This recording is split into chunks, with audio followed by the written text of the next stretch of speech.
Je n'arrive pas à respirer. Je n'ai pas de nez. Ma gorge est bloquée. Mes poumons me hurlent de les libérer.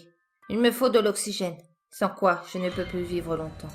Je souffre, j'ai mal. Mon corps en tremble, mais je ne peux pas l'utiliser. Je suis assis, paralysé, figé, comme un objet. La douleur est horrible.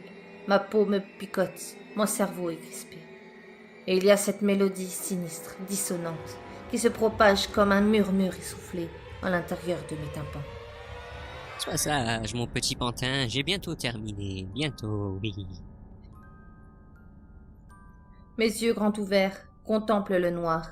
Il y a bien une petite lumière blanche provenant d'une chaleureuse bougie, mais elle ne montre que deux mains pâles, aux doigts osseux, recouverts d'une substance jaunâtre et gélatineuse, qui se rapproche de mon visage.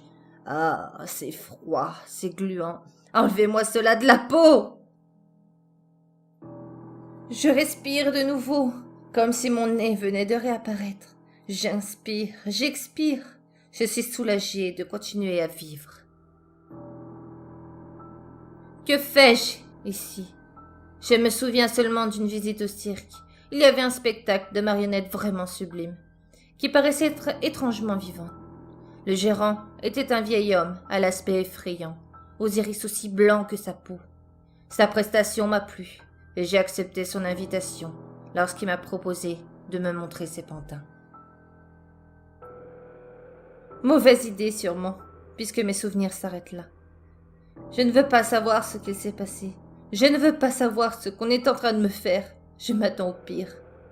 Dans quoi me suis-je embarquée en voulant suivre ce vieillard? Voilà, j'ai fini. Tu es magnifique, petit pantin. J'ai hâte de t'essayer.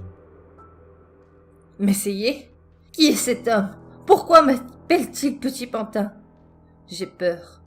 Je veux m'enfuir d'ici. Que va-t-on me faire subir? Je veux courir. Impossible de bouger. Je ne contrôle pas mes mouvements. Je suis toujours aussi paralysée. Oh mon Dieu, si tu pouvais exister, j'ai tant mal. Aidez-moi, je vous en supplie. Ah, d'autres douleurs, plus vives cette fois. Impuissant, je regarde mes poignets meurtris, ensanglantés, se dresser devant moi, malgré moi, grâce à deux longs fils transparents et tranchants.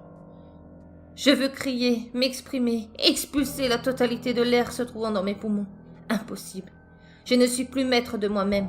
Mes membres me brûlent au fur et à mesure qu'ils se lèvent et se déplacent, m'emportant avec eux dans une extrême souffrance indéchiffrable. Sans avoir le contrôle de quoi que ce soit, je marche, un pas après l'autre. Je cours maintenant. Je saute, je danse, je vole, tout cela au rythme d'une grinçante mélodie, provenant d'une faible voix, grave et fatiguée. Et lumière. C'est alors que tout s'illumine. Je me retrouve au milieu d'innombrables fauteuils en hauteur. Je continue ma route, manipulée par ces mêmes fils, ayant pris le contrôle de mon enveloppe charnelle. Un cauchemar. Dites-moi que ce n'est qu'un cauchemar. Je vais me réveiller, n'est-ce pas? Regarde-toi, petit pantin, comme tu es magnifique, oui. On me retourne.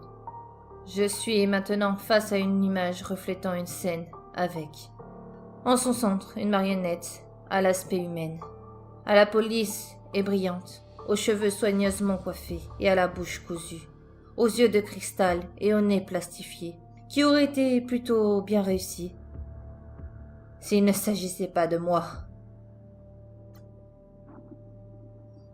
Ma tête se redresse. J'aperçois au-dessus des tribunes mon créateur.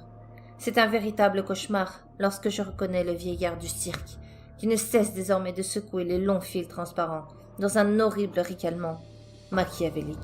Me réveiller. Tout ceci ne peut être réel.